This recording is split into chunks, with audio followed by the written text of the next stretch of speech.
and today we're talking about subscription value loops framework. And we have a wonderful guest today with a incredible experience among different companies, different areas, from subscription apps to venture capital and growth advising. Phil Carter. Hi, Phil. Thank you for joining us. Thanks for having me, Andrey, and thanks to the whole FunnelFox team. I'm excited for the conversation today. Yeah, Phil, CEO of Elemental Growth Consulting Agency, and he's author of course about subscription business, subscription model. And Phil, can you please give a introduction of yourself? Sure. Yeah, I'll say a little bit more about my background in a moment, but the high-level version is I've been working in tech for almost 15 years now, most of that working with consumer companies, and more recently exclusively with consumer subscription businesses. And so obviously these are companies that can benefit greatly from Web2App and from a number of the tools that FunnelFox offers. And so today I'm excited to talk you through my subscription value loop framework and how it can be applied to some proven tactics that relate specifically to Web2App flows.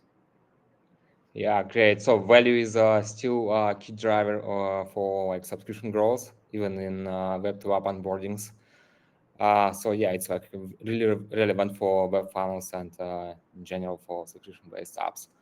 And just a few quick words about our format. We have 30-40 minutes for slides and 10-15 minutes for Q&A session. So feel free to drop your questions in the chat, and we'll cover them in the Q&A session. Yeah, so let's get started. Sounds great. All right, I'll jump right in, and let's make this as interactive as possible. Andrey and I spoke before the webinar. Would love to make this a discussion. Obviously, we'll reserve some time at the end for Q&A, but if you have questions in the meantime, as I'm talking through these materials, please drop your questions in the chat, and Andrey will be looking at those. And if there are some particularly good ones, I'm happy to pause for a minute or two and answer them as we go. But with that having been said, I'm going to jump in here. So a little bit about me. My name is Phil Carter. I'm the founder and CEO at Elemental Growth. We are a growth advising and consulting agency based in Colorado. We work exclusively with consumer subscription businesses, have worked with about 20 over the last 18 months. And we like to believe we're pretty good at it. So that's what I'm spending all my time doing, advisor and angel investing. Prior to that, I spent about a decade leading product and growth teams at Fair, Quizlet, and Ibotta. And then before that, I spent a few years in venture capital as an associate at Trinity Ventures, which is an early stage venture capital firm where I mostly did early stage seed to Series B consumer investing. So that's a little bit about my background.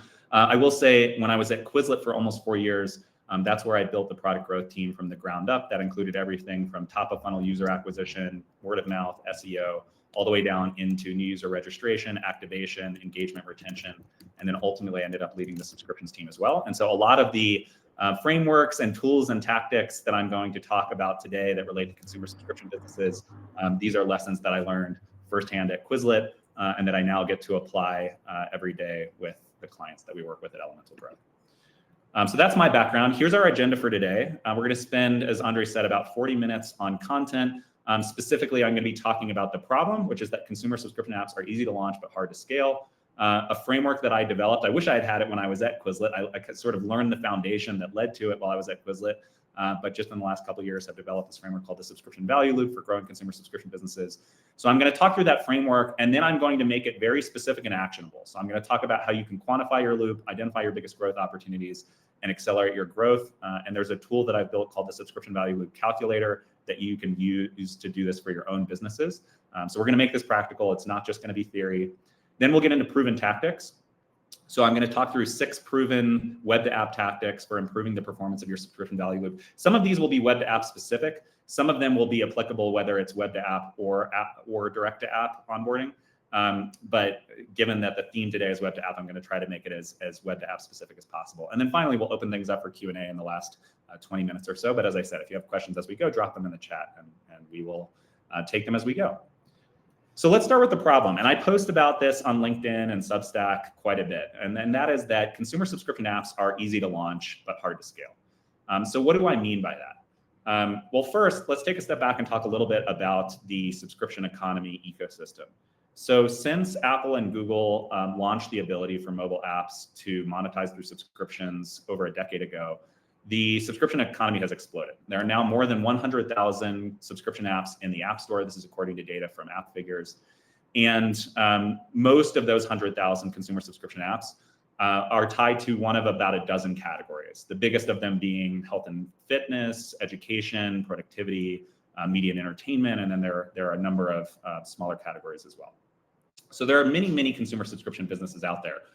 The problem is there haven't been that many huge success stories, right? If you look at consumer subscription relative to enterprise SaaS or prosumer subscription or consumer marketplaces, there haven't been a lot of multi-billion-dollar outcomes. In fact, there have been less than 50 consumer subscription apps that have ever reached $1 billion plus valuations. There are about 30 right now that are sitting around $1 billion plus valuations.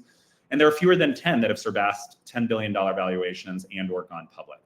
And pretty much all of those are confined to just 4 categories: media and entertainment, health and fitness, social and lifestyle, and education, right? So there's been some big success stories over the last few years. You've got Duolingo, you've got Spotify.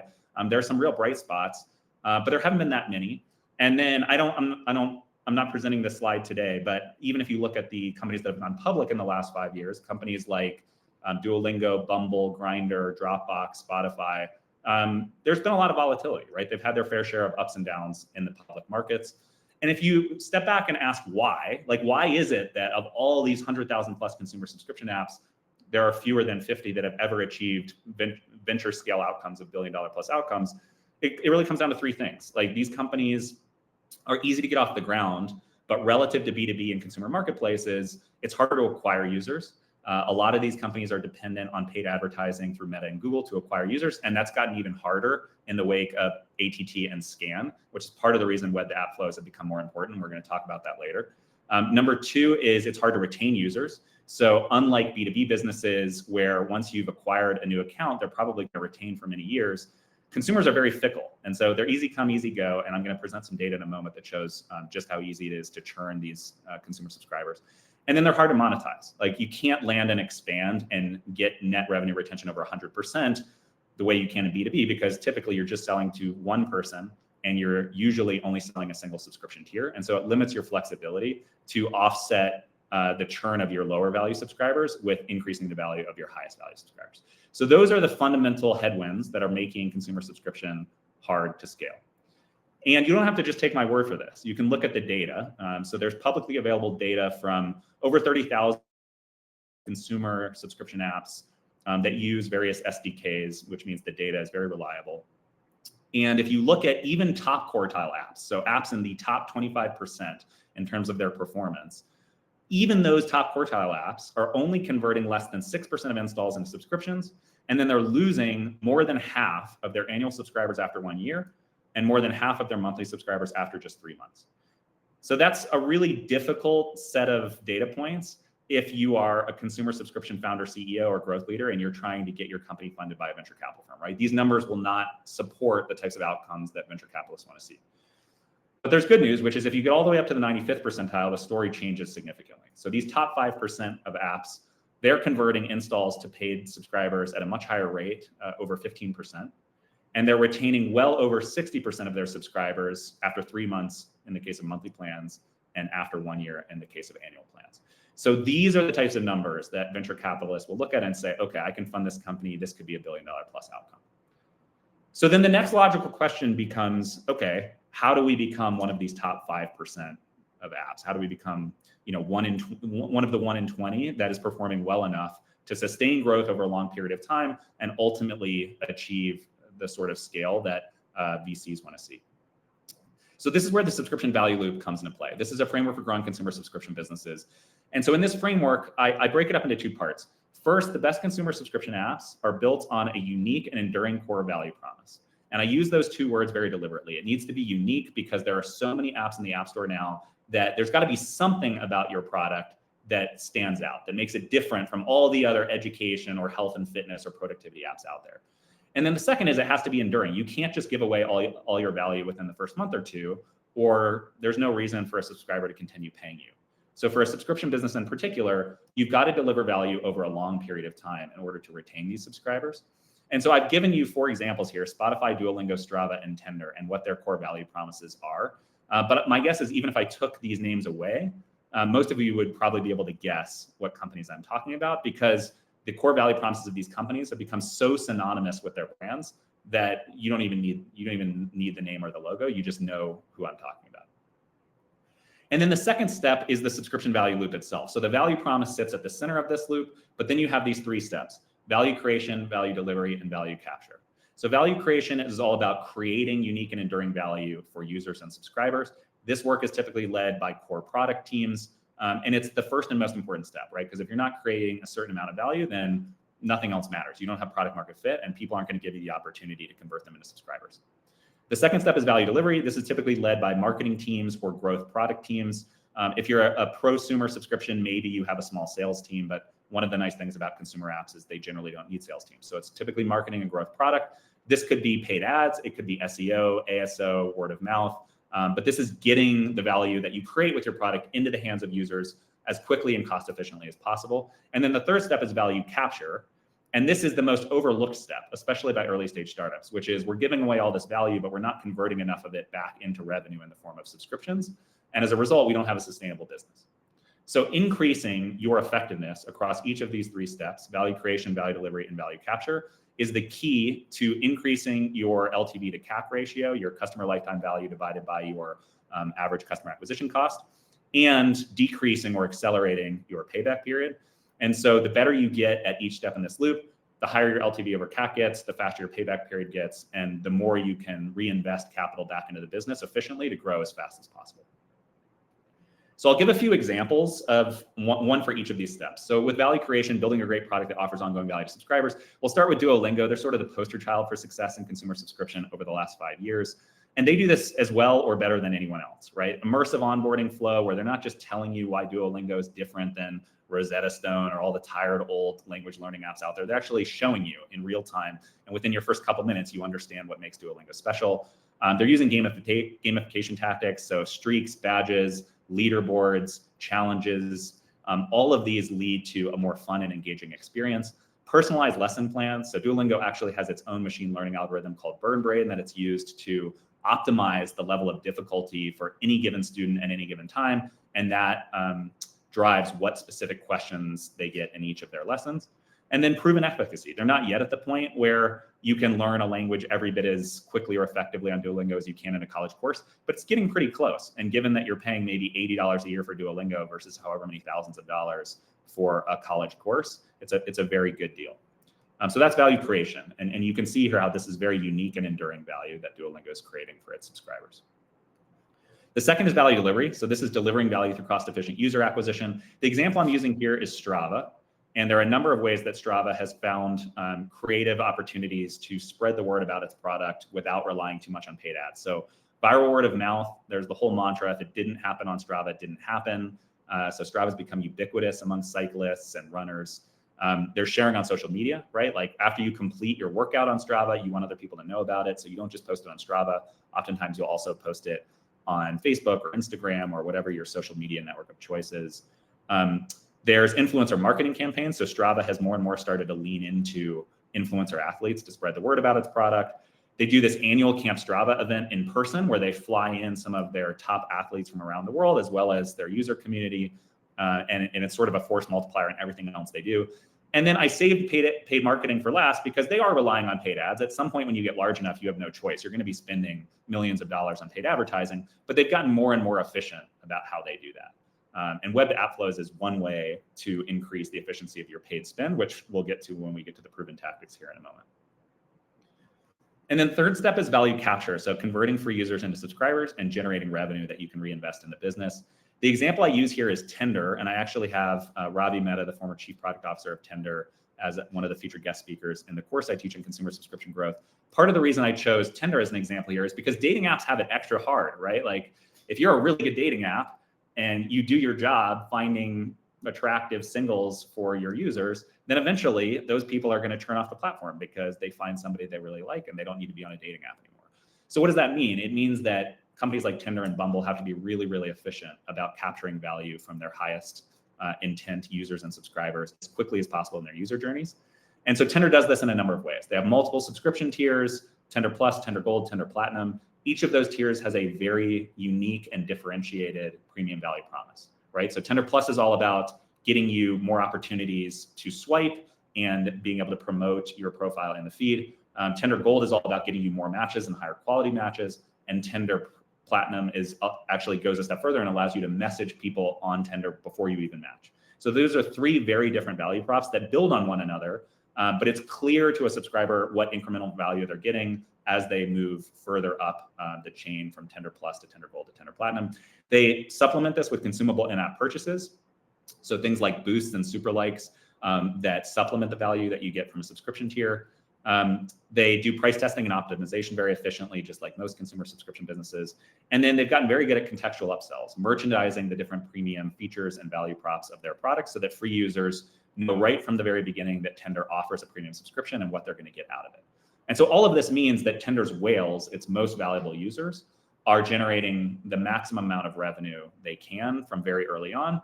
And that's part of what's propelled Tender to more than $1 billion in annual revenue. So those are the three steps: value creation, value delivery, value capture. I've talked through examples of companies that have done this particularly well. I'm going to take a moment here to talk about the other end of the spectrum, right? Companies that have failed or hit bottlenecks on one of these steps in the subscription value loop and seen their growth stall. So Chegg is a good example of a company that at the peak of the pandemic had reached more than a $10 billion valuation. But then over the last couple of years, as they came off that pandemic tailwind and as generative AI has led to ChatGPT and Claude and a number of these tools that allow you to get free help on homework questions or exam prep, it's really just eroded the unique and enduring value that Chegg offers to its subscribers. And as a result, the company has seen subscriber growth slow down. It's seen subscription revenue growth slow down and even go negative in terms of year-over-year growth. And their market cap is now, I believe, less than $1 billion. So that's an example of a company that has stalled on value creation. On value delivery, this is one of the more common places where consumer subscription businesses run into trouble. So Blue Apron was one of the darlings of the meal kit delivery space when it first got started. It was one of the early movers, along with HelloFresh and a couple others. Went public, was flying very high for a number of years, but it was very reliant on paid advertising for user acquisition. And at some point, as it moved further and further beyond its early adopters and its ideal customer profile, it ran into the inevitable situation where customer acquisition costs went up, subscriber LTVs went down, and at some point the unit economics of the business just didn't work anymore. And so the business growth really kind of ground to a halt. And then the third example is Pandora. And so this is an example of a company in the music streaming space that built an amazing product, right? They were original creators of the Music Genome Project, really, really powerful value promise to its users. But because they were an ad-driven model as opposed to a subscription-driven model, they were generating very little revenue per user. And so then when Spotify came along in the early 2010s and started monetizing through subscriptions, they were making an order of magnitude, if not 2 orders of magnitude, more money per user than Pandora was. And eventually that meant they just had more resources to reinvest into product innovation and user acquisition. And so at some point around 2015, they leapfrogged Pandora and they've never really looked back. And now Spotify is worth a lot more money than Pandora ever was. Okay, so that's the framework, the subscription value loop. Now we're going to get into how to make this practical and actionable. So we're going to talk about the subscription value loop calculator, which is a tool for comparing the performance of your subscription value loop and your specific growth metrics versus benchmarks in your specific category and performance tier. So you can use the subscription value loop calculator to quantify your company's performance in 5 steps. Number 1, identify the metrics that drive value creation, value delivery, and value capture for your business. Number 2, calculate your company's recent performance against each metric. Number 3, compare your performance against each metric versus benchmarks. Number 4, identify opportunities based on the metrics where you underperform the most versus benchmarks, where you have the most upside to continue improving. And then number 5, prioritize initiatives to improve growth metrics with the greatest upside potential. I'm going to share a few links at the end of this webinar, including a link to my Substack where I write a lot more about this tool, and there's a link to the calculator, which is free and publicly available.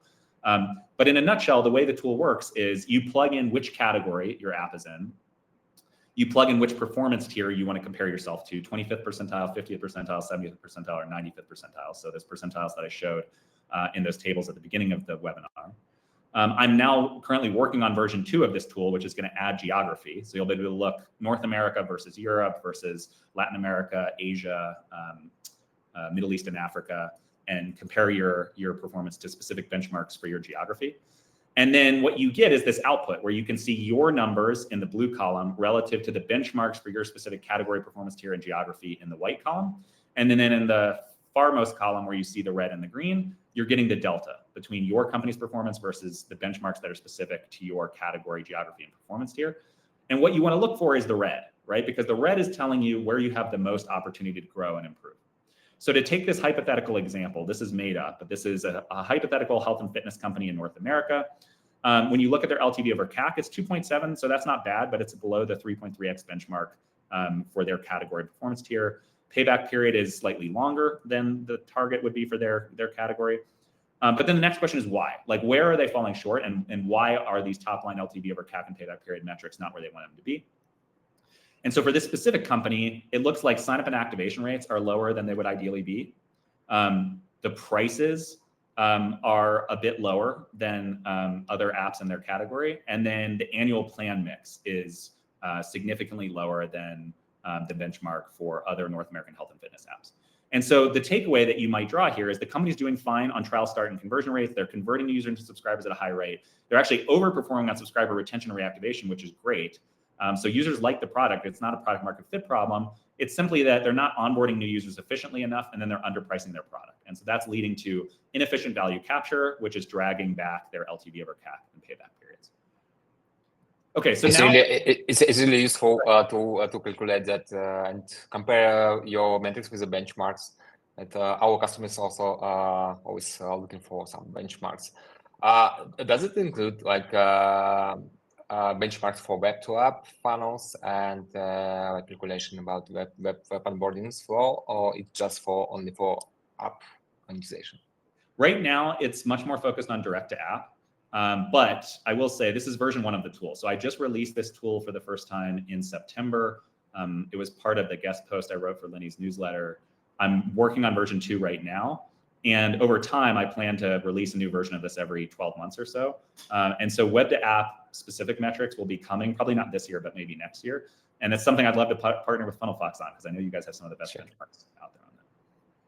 Yeah, stay tuned, guys. Yeah, great questions. I don't see a lot of questions in the chat just yet, but if you have them, please keep them coming. We'd love to answer any questions the audience has. Okay, so now we're going to get to the most actionable part of this discussion, which is the proven tactics that I've seen work best for consumer subscription businesses looking to improve the performance of their subscription value loop. And as much as possible, I'm going to be specifically talking about web to app tactics, given that this is a FunnelFox webinar. Before I jump in, I will talk just high level around, okay, why is web to app relevant, and why are we seeing so much more web to app activity over the last couple of years? I think there are a few reasons. Like, one is better deterministic data for marketing attribution that can then be funneled back to the ad networks to optimize marketing, campaign targeting, creatives, and spend efficiency.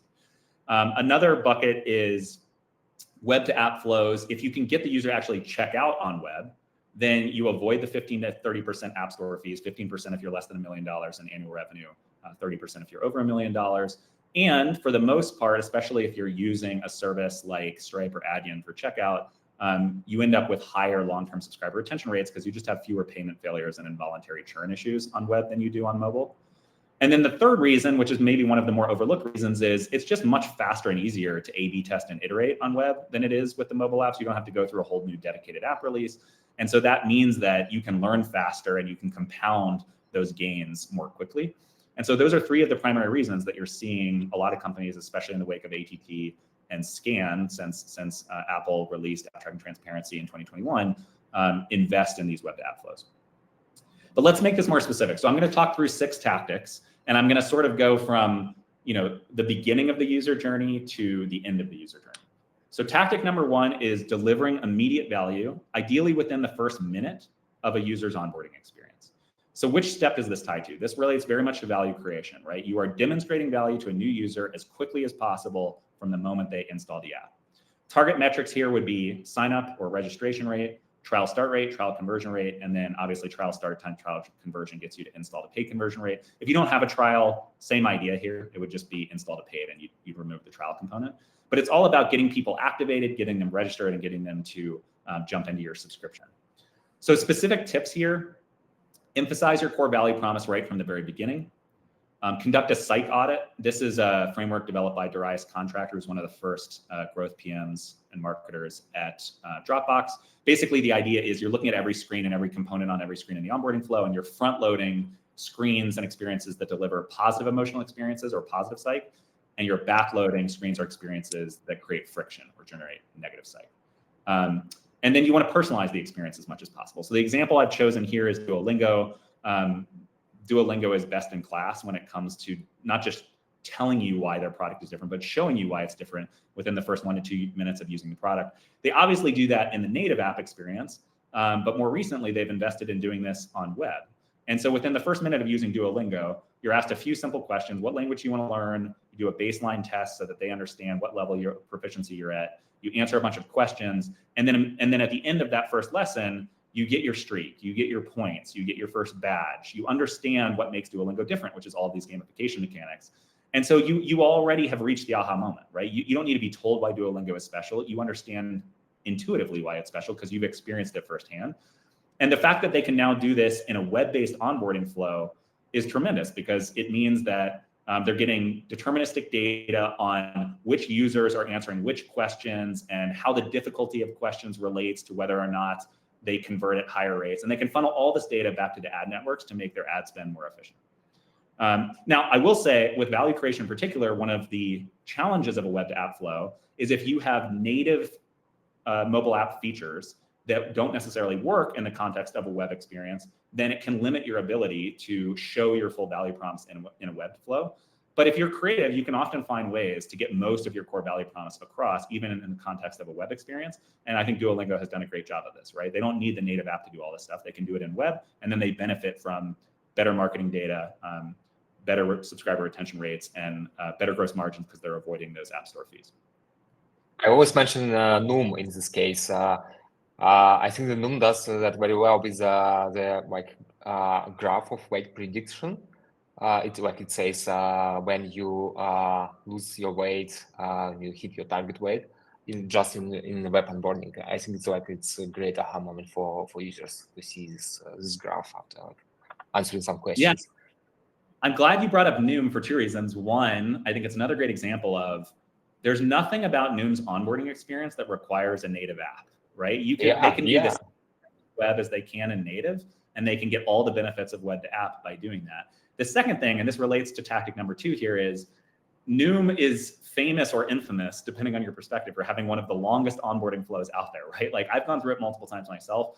It's like 50 to over 100 questions, depending on how you answer those questions and what sort of personalized flow you get. It can take up to half an hour to complete. But why does Noom do this? The reason they do it is most of their customers are people who are experiencing moderate to severe weight issues. They're doing everything they can to lose weight and get healthier. In many cases, they've tried lots of other services to try to lose weight, and they haven't worked. And so Noom is actually building positive psych. It's counterintuitive, but each of these questions causes a Noom user to feel like, okay, Noom is listening to me. They understand how I'm different. I'm not just another number to them. I'm a human being with a unique set of challenges and goals. And then they're customizing the experience and the weight loss goal and the calendar for when you're going to achieve that goal based on those responses. So this is tactic number 2, using onboarding questions, both to personalize the user experience, which can actually lead to higher long-term engagement and retention rates and higher subscriber conversion rates. But also, this data is so valuable because unlike a native iPhone app, where now you're running into scan and ATT and you're not able to pass deterministic data back to your marketing team or back to the ad networks, on web, you get deterministic data. So you can go so far as to predict every individual user's LTV using a PLTV model. And then you can optimize ad campaigns by passing information back to that networks that say, we want more users who look like this, who are answering questions these particular set of ways, because we know they're going to be the highest value users.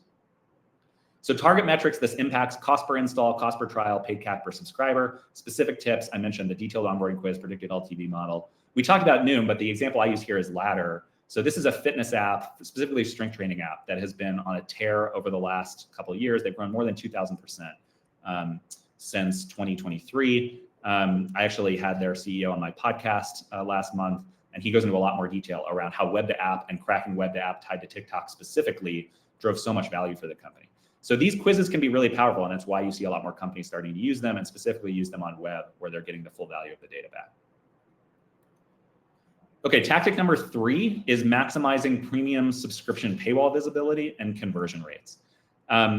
One of the most underappreciated metrics for consumer subscription businesses is paywall view rate. This comes from the CEO of Superwall, so I don't want to take credit here. This is something that he has talked a lot about. And paywall view rate is highly correlated with trial start rate and trial conversion rate. So it turns out that just making sure free users are even aware that your premium product exists and making sure that they see your paywall at least once in their first session is really, really important. And you want to be thoughtful about how you do it. You don't want to just hit them with the paywall the moment they open the app, but you want to make sure that sometime in their first session, they're seeing the paywall so they understand the premium value exists and what it costs and whether they want to pay for it. So target metrics here: trial start rate, trial conversion rate, install to paid conversion, subscription plan mix. I say subscription plan mix because above and beyond figuring out the right placement of the paywall, there's also tactics you can use to shift more users from monthly subscriptions or weekly subscriptions into annual subscriptions. And that just means higher retention, higher LTV, and you're getting all the cash up front, which if you're relying on paid ads for growth is really important because you can funnel that money back into Meta or Google ads without needing a ton of working capital to make the business work. So specific tips, I already mentioned: maximize paywall view rate and then optimize paywall visuals and copy. The example I'm using here is Calm. You could use lots of different examples, right? Because most sophisticated consumer subscription businesses are making sure you see their paywall at some point towards the end of the onboarding experience, sometimes earlier in the onboarding experience. But Calm has been noted multiple times for just having a great paywall experience. There are lots of different Calm paywalls depending on whether you're on the web or mobile. But the point I'm trying to emphasize here is you come into Calm, you answer a few questions. Their onboarding flow is actually quite short. And then you're shown, hey, you can get a free 14-day trial. Here's what the paywall looks like. They emphasize the annual plan. They've got alternative payment methods in Apple Pay and PayPal, which I'm going to talk about in a moment. And so they've done all these things to make sure that paywall view rate is as high as possible. Ideally, over 80% is the benchmark that I would say you want to aim for. And that the maximum number of people are going to give them a shot with the free trial and hopefully try the annual plan. Okay, tactic number 4 is leveraging strategic discounts and promotions to boost subscriber conversion. So this is another value capture tactic. Target metrics are trial start rate, trial conversion rate, install to paid conversion rate. And there are a number of specific types of discounts that I like to emphasize. So activity-based discounts. This is a user installs your app. For whatever reason, they don't convert into a trial within the first 24 to 48 hours. And so you offer them 10, 20, 30% discount after they've reached a certain point, because there's publicly available data out there that says 75 to 80% of trial starts for most consumer subscription apps are happening within the first session or at least within the first 48 hours. So that's an activity-based discount. Number 2 is a location-based discount. So this is either adjusting your pricing for international markets where you know willingness to pay might be higher or lower than in the US, or providing even more targeted discounts for users in specific regions or cities within a particular country. So that's number 2, location-based discounts. Number 3 is demographic-based discounts. Now, obviously, you got to be careful here. You can't. There are laws, at least in the U.S., around targeting particular people based on gender or race or socio-ethnic status with a discount. But you can offer student discounts. You can offer educator discounts. You can offer discounts to military veterans. And so there are various ways that you can either bundle your subscription plans or offer targeted discounts to demographics that are perfectly within bounds from a legal standpoint and that help users who generally have lower willingness to pay, like students who just don't have enough disposable income to pay full price. You're giving them a targeted discount. And then finally, seasonal promotions. So you see this all the time with Black Friday, Cyber Monday, but you also see it typically New Year's is a huge seasonal promotion window for fitness apps like Strava or AllTrails.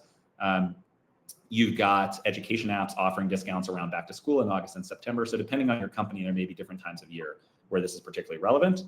In this particular example with Headway, when I'm showing you get to the end of their onboarding flow, you've got the personalized output. Okay, your personalized growth plan is ready. Become the most interesting person in the room. That's the emotional appeal to the user of what they're paying for. Then they show an initial paywall, which gives you their monthly, 3-month, and annual price. But if you don't immediately convert, then the very next screen is, okay, we're going to give you a welcome discount, in this case, 51% discount. And that way you're converting some of those lower willingness to pay users into a subscription. Now, there is some risk of cannibalization here. Like if the word gets out that all you have to do is reject the initial paywall to get a discount, somebody's going to post that on social media and you will cannibalize some of your full price subscribers. But oftentimes it still ends up being worth it because you're capturing so many of those long tail lower willingness to pay users that the math still comes out ahead. Tactic number 5 is minimizing involuntary churn. You can do this with alternative payment methods like PayPal, Apple Pay, Google Pay, Amazon Pay. You can also do it with dunning. Dunning is basically a fancy word for proactive communications about, hey, your payment failed. We're going to try again, but just so you know, like it's not working right now, you may lose access. Or proactive communications around just updating your payment information every 6 to 12 months, right? And so there's another value capture tactic. This impacts install to paid conversion rates, subscriber retention rates. Specific tips here, supporting alternative payment methods. This is particularly important if you're in Europe or certain other regions where regional payment methods like SEPA, SOFORT, Ideal are really, really important, right? So supporting those global and regional APMs, investing in Dunning, validating payment information, using proactive renewal comms, or you can use various services to do this for you. So Paddle is a good example. There are a number of companies out there that will help you with Dunning. And so the example I use here is Spotify. Why did I use Spotify? Well, a huge percentage of Spotify's users are relatively young. Many of them are students. That means they don't have as much disposable income. It may mean they don't have access to a credit card, or their bank accounts have relatively low balances. And so you just see higher rates of payment failures with a company like Spotify that has a younger user base. And so they've invested heavily into a lot of these techniques. APMs, you're seeing here, PayPal is one of the APMs they offer in the screenshot. I showed an example of a Dunning email. And so this is how they avoid involuntary churn, which there are estimates out there that say involuntary churn contributes up to 20 to 40% of total subscriber churn for a lot of consumer subscription apps. They also have like a quite long grace period where you can like still have access to Spotify without like even with the failed payment. Yes, very good point. Yes, that's true. And I've spoken to their senior director of monetization, who's talked about the investments in voluntary churn and then the grace period, which for their user base is very important. And then I'm calling this the bonus tactic because this is in no way specific to Web2App, right? This applies across any onboarding methodology, but pricing is just so important. And it's particularly important for consumer subscription because in most cases, you only have a single subscription tier. You may have monthly and annual plans, but you just don't have a lot of different levers to monetize your whales. And so it's really, really important to optimize your pricing and your packaging. There are a lot of different pricing techniques out there. You can look on Lenny's newsletter for some articles that have been written by people who are much bigger pricing experts than I am. But there are a few techniques that I use with my clients, Van Westendorp, MaxDiff, and Conjoint. So I'll briefly go through each of these. Van Westendorp is the simplest and the easiest to implement. You ask 4 simple questions that are basically, at what price point would this product feel so inexpensive that you wouldn't believe it was worthwhile? When would it start to feel inexpensive, but like in an acceptable range? When would it start to feel too expensive? And then would it feel so expensive that you would just not even consider paying for it? And so by asking those 4 questions, you establish both an acceptable price range or an APR, as well as an optimal price point or an OPP. The advantages to Van Westendorp, it's very quick and simple to implement. It requires the smallest sample size. Usually you can get away with a sample size as small as 150 to 200 for basic analysis.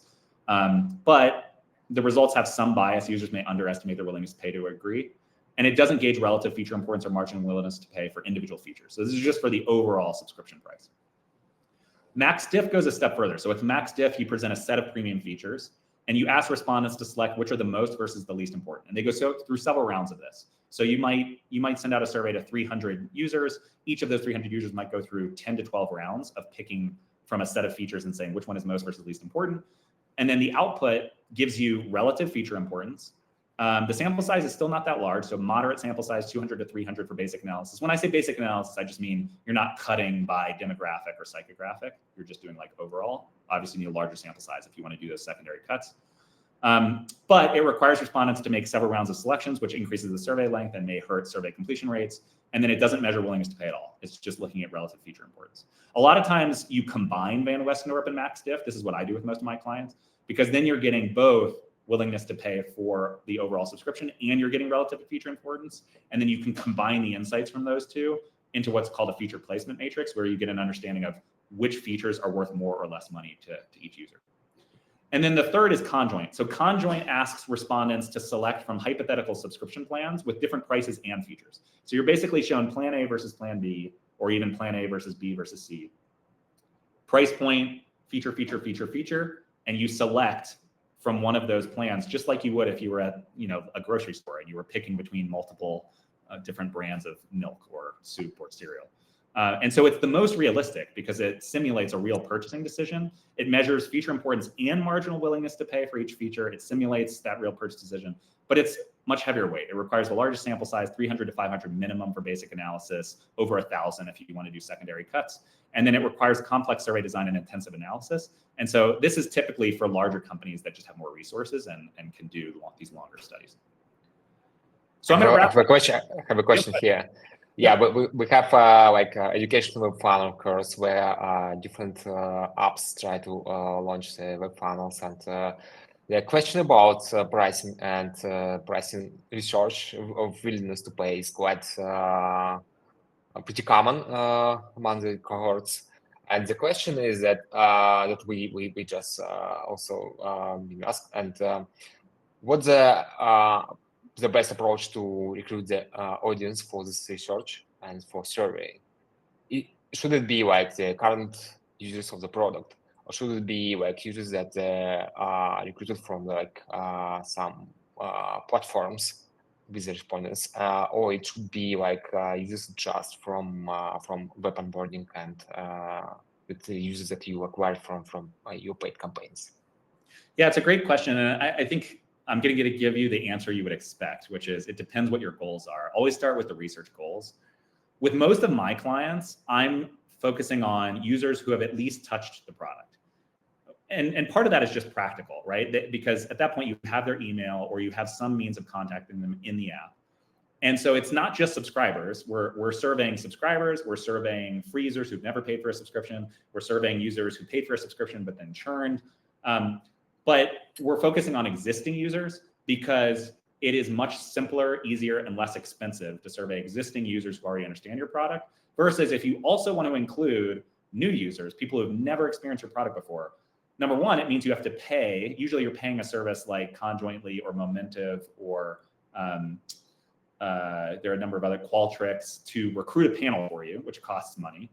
But number two, the amount of effort you have to put into the survey goes way up because now you really have to explain the product to these hypothetical new users. And so it dramatically increases the effort and the cost required to conduct the survey. But if you're launching a new product, or if you're a brand new startup and you have very few users and you want to get a read from hypothetical users who never experienced your product, it may be important enough that it's worth the extra effort. Yeah, cool. Thanks. All right, so key takeaways, and then we'll get into Q&A for the rest of the 20 minutes. If you remember nothing else from this session, remember these 4 things. Number one, consumer subscription apps are easy to launch but hard to scale. Why? Because finding, keeping, and monetizing users is harder than many other models. Number two, the best apps overcome this by harnessing a subscription value loop with 3 steps: value creation, value delivery, and value capture. Number three, you can use the subscription value loop calculator to quantify your app's performance and identify your biggest growth opportunities relative to benchmarks. And then number 4, once you've identified your biggest growth opportunities, there are proven tactics, including specifically web-to-app tactics you can use to accelerate the growth of your business. So that's my session for today. I'll drop a few links in the chat for those who are interested in reading more. I've talked a lot about this on social media, on Lenny's newsletter, on Harry Stebbings' 20 VC podcast. So for those who are interested, feel free to check that stuff out. I also just launched my own podcast last month where I talk to consumer subscription and growth leaders. But I'll wrap up there and then would love to spend the rest of the time on any questions from the audience. Thank you very much, Phil. It's very useful and interesting content. Yeah, we have 3 questions from the audience. The question from Kirill. Can we focus on the big players like Netflix or Tinder when pricing for product for different countries? I mean, to see in what percentage ratio they change prices depending on the country. Yeah, this is a great question. And so international price localization and optimization is one of the services that we work on with clients. And typically, I start with a set of more generic benchmarks. So these could be purchasing power parity, median household income. There's a tool called the Big Mac Index, which actually comes from The Economist, that can be a really powerful tool. And so those are more like generic pricing benchmarks you can use to get a baseline. But then depending on what category you're in, so like if you're in the media and entertainment category, makes a lot of sense to look at Netflix prices by country. If you're in the dating category, look at Tinder and Bumble, right? So I think looking at these larger companies is fine as long as you're taking a category specific lens, because obviously pricing varies widely by category. But as a starting point, I would use some of these more generic benchmarks. And just to repeat them one more time, the ones that I typically use are purchasing power parity, median household income, and real GDP. So they're actually 4: purchasing power parity, median household income, real GDP per capita, and Big Mac index. Those are the 4 most common ones I use. I really seen Spotify index. It's like the website. It's Spotify index with different prices of Spotify depending on country. Yep. Yeah.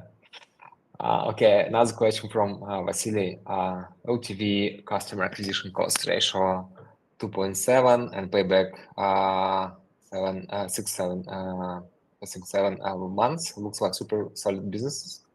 How often you see numbers like this? Yeah, that's a great question. So typically the rule of thumb that VCs look for, it's oversimplified. So like take it with a grain of salt because it's just a rule of thumb. But typically a 3x LTV over CAC ratio is what starts to become interesting for VCs. So you're right, 2.7x LTV over CAC is not bad. And a 6.7 month payback period isn't bad either. But if you look at Lenny's newsletter, the posts he's made on benchmarks, or if you look at the tool that I mentioned, which by the way is free, the subscription value loop calculator, you can go to my Substack right now and download it for free. What you generally want to see is 3x or higher LTV over CAC and 6-month or shorter payback period. Ideally 3-month or shorter if you're a consumer app, because the retention rates are just much lower than B2B. And so it's not to say that 2.7 month LTV over CAC and 6.7 month is bad. It's not bad. But when you go back to the data I shared at the beginning, even those 75th percentile apps, right, they're way above average if you're in the top 25%. It's just not good enough if you want to be venture backed. Now, I also want to take this opportunity to differentiate. If your goal is not to create a venture scale business, right? If you're a solopreneur, you're a solo founder, indie developer, or you're a small team of 10 people, and you're generating 1 million, 3 million, 5 million in ARR, but you're bootstrapped, then a 2x LTV over CAC and a 8-month payback period could be totally fine. That could still be a great business and everybody's going to do very well. But I'm talking about if you want to build a venture scale business and take outside capital and really scale and make your investors happy, then it's just not good enough. You need 3x LTV over CAC and you need less than 6-month payback period. Yeah, cool. Another question from Ruslan. Please clarify on benchmarks. What period do you take to calculate LTV and payback period? 1 year after installation, 2 years or more? Yeah, great question. And this is one where it kind of depends who your audience is for these metrics.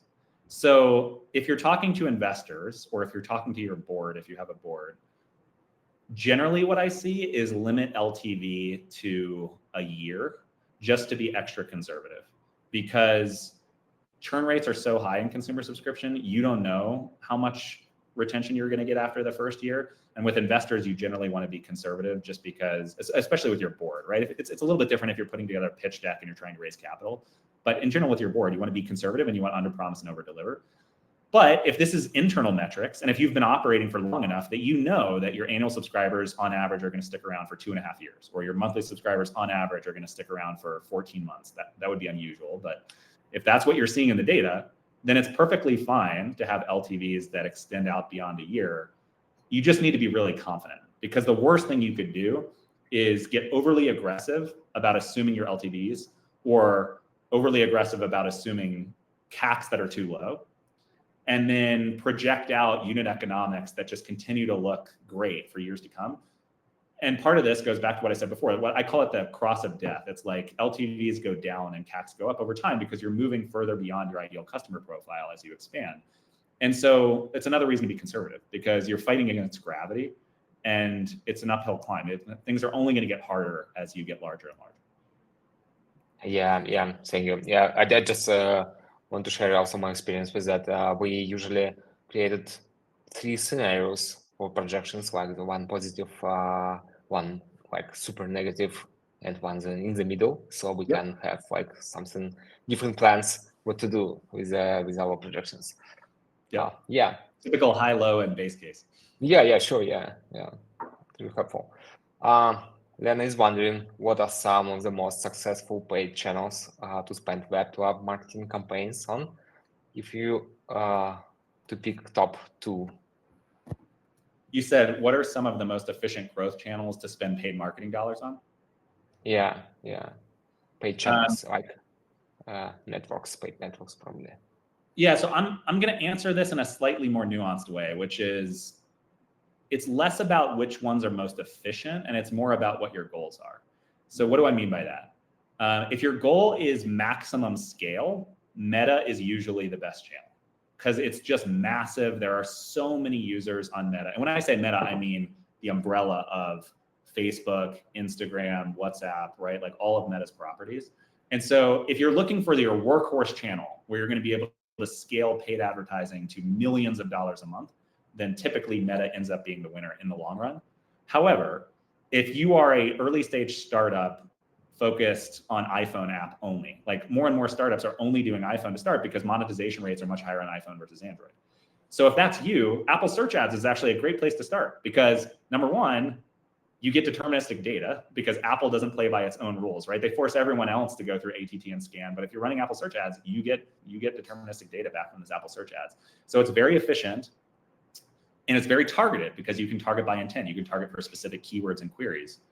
It just doesn't scale very far. Like you're not going to be able to spend millions and millions of dollars on Apple search ads efficiently. If you want maximum upside, TikTok is a great channel, right? That's because TikTok is still a bit of the Wild West. So there's a lot more arbitrage opportunities left on TikTok, especially with influencer marketing. If you're able to get your influencer marketing playbook going and you're doing UGC content from a wide range of creators and you're acquiring users that way, that can be really, really powerful and efficient with a lot more explosive upside. This is part of why Ladder grew 2,000% in 2 years, is because they cracked TikTok doing some really innovative things that nobody else has been doing. So it depends what your goals are, but in general, I would say it's Meta and Google are the workhorses. They're the largest channels. Then you've got smaller, more specialized channels like Apple search ads or Reddit. And then you've got TikTok is like the up and comer where there's the most uncapped upside. Yeah, great. I saw in the chat, it looks like a couple of the links were broken, but it seems like those are fixed. So let me know if anybody's still having trouble, but thanks to the FunnelFox team, it looks like we got that resolved. Yeah. Cool. Last question from Dmitry. Long paywalls or short ones in general? So What do you think about that? Not to push people to my LinkedIn profile, but I posted about this exact question a couple months ago. So every month this year, I'm focusing on a different category. In January, it was health and fitness because January tends to be the most important month for health and fitness apps because people have New Year's resolutions, they're trying to remake themselves. And so I showed two examples. I showed Noom, which we talked about earlier, versus AllTrails. And they're on two totally opposite ends of the spectrum, right? Noom, you've got over 100 screens, in some cases over 30 minutes to complete the onboarding flow. With AllTrails, it's like you install the app, you register an account, you see the paywall, and then you're in. That's it. It's like very short and sweet. Why is that? Well, it goes back to the underlying core use case, right? With Noom, it's a very personal plan that users are looking for. They've tried many other tools that haven't worked in many cases. And so you're actually building intent by asking the user more questions, understanding what weight are they at now? What weight do they want to get to? How much time do they have to get to that target weight? What are other aspects of their health history? On the other end of the spectrum, you have AllTrails, where in many cases, people are opening the app for the first time on the hiking trail. They just want to go, right? They don't want, it's a beautiful sunny day. They're at the trailhead. They just want to record their hike. And so the worst thing they could do is get in the way of that with question after question after question. So they just get out of your way. So it's not an easy answer. There's no right or wrong answer. It's not like long is better than short. There used to be a heuristic, which was shorter is better, right? Just get out of the user's way, less friction. But I think that has gone away with ATT and with Scan and with Web2App. It's like for certain categories and use cases, longer onboarding flows can be really, really powerful, but you've got to root it in who is your target user, what are they looking to get out of your product experience, and then make your decision based on that. Yeah, we also got a lot of probably the second popular question about like short or long web onboarding. So Yep. I think it's the same. Yeah, it's the logic is the same. Yep. Cool. One other quick thing I will say on short versus long, because this is something that gets overlooked a lot, which is oftentimes when you add incremental screens to your onboarding flow, you will see an immediate hit to short-term retention metrics, like D1 retention or D7 retention will go down. But if you stick with it and you run the A/B test for a month, what you will often see is that trial start rates increase, trial conversion rates increase, subscriber conversion increases, and long-term retention ends up neutral or better. So D30 retention, D60 retention is actually better. Why? It's because you're burning off your lowest intent users in those first 7 days. So every additional screen is just a little bit more friction. And for the user who is never going to convert into a subscriber anyways, they're gone, right? But you don't care because they were never going to pay you to begin with. And so it ends up being a better medium to long run strategy if you're adding a value with these additional screens and questions, because you're burning off your lowest intent users, but you're getting higher activation, engagement, retention, and monetization rates from your highest intent users. Yeah, it's a very good point. Yeah, this is how web onboarding works. So you can just filter out the audience that not so motivated to stay with your product and to buy with a longer quiz. Yeah, thank you mentioned that. A question from Diana. Any specific suggestions for less straightforward subscription-based apps, but still B2C apps, like PropTech, when subscriptions are for publishing and listing on the real estate platform? Yeah, that's a great question. I mean, I will broaden this by saying the easiest consumer subscription apps, especially if you're advertising on Meta, are ones where you can deliver immediate value. It's a digital-only experience, and you can deliver immediate value in the first 60 seconds. But not all consumer products are built that way, right? I worked at Ibotta. I was one of the first PMs at Ibotta when they were first just getting started. And Ibotta, for those who don't know, offline grocery rebates, and then eventually they moved into e-commerce and mobile commerce rebates as well. And we actually found that users who created an account on Ibotta on a Thursday or Friday tended to activate and retain at higher rates than Monday, Tuesday, Wednesday. Why? Because most of the activity was grocery shopping on weekends. And so the closer they were to the weekend when they signed up, the less lag time there was between registration and getting value out of the product, which means they were more likely to activate and retain. So PropTech is an extreme example, right? Because there's lots of friction. You're not going to get immediate payoff. In those cases, I would say, number one, don't be afraid to have longer onboarding flow, because you've got to do the work to better understand the user, what their specific personalized need is, and generate positive psych by sort of personalizing the experience to them. The second one, which doesn't always work, but it's really powerful, you can get it to work. And I'll use the example of Zillow, since the Diana specifically asked about PropTech.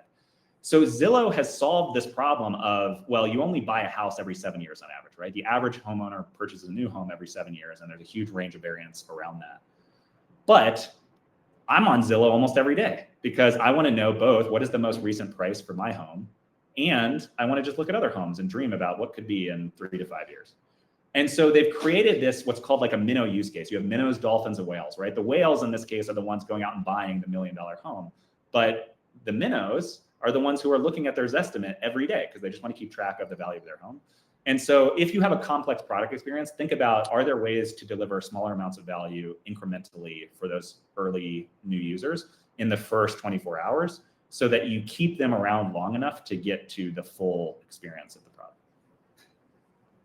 Yeah, cool. Yeah, Zillow definitely cracked it very well. That was that's right. Yeah. Okay, guys, any more questions?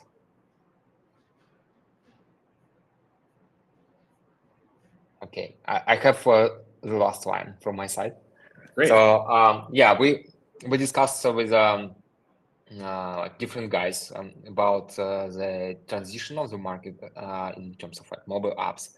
That the key growth driver just moved from product side to more user acquisition side, to creatives, onboardings, and paywalls, and so on. What do you think about that? Do you see that? What's your thoughts about that? I mean, I think it's spot on. And this is something I've been talking to a lot of other thought leaders about recently, which is, if you think about it, AI is rapidly reducing the cost of creating software, which means that more and more and more people, and increasingly non-technical people, right? You don't need to be a software developer anymore to create an app. You can use a tool like Replete or Lovable, and you can create an app in a weekend. So there are going to be more and more products, which means the App Store is only going to get more competitive. Each category is only going to get more crowded. Paid acquisition costs are only going to increase. And so the value of understanding how to grow your product, and ideally grow your product through product-led growth, not just paid advertising, is just going to go up and up and up. And it's exactly why I love the work that we're doing at Elemental Growth so much, because we help more and more of these founders who have great products. They just need to figure out how to get them out there, how to solve value delivery. That's what we're here to help you do. Yeah, great. Thank you very much. Thanks, all right. Yeah, thank you very much, Phil, for your slide, for your experience, and really insightful. Thank you for having me. This was a pleasure, and if I could be helpful, please reach out to me anytime on LinkedIn. Yeah, thank you guys for your questions, for joining us. Yeah, thank you very much. Bye. FunnelFox team. Bye.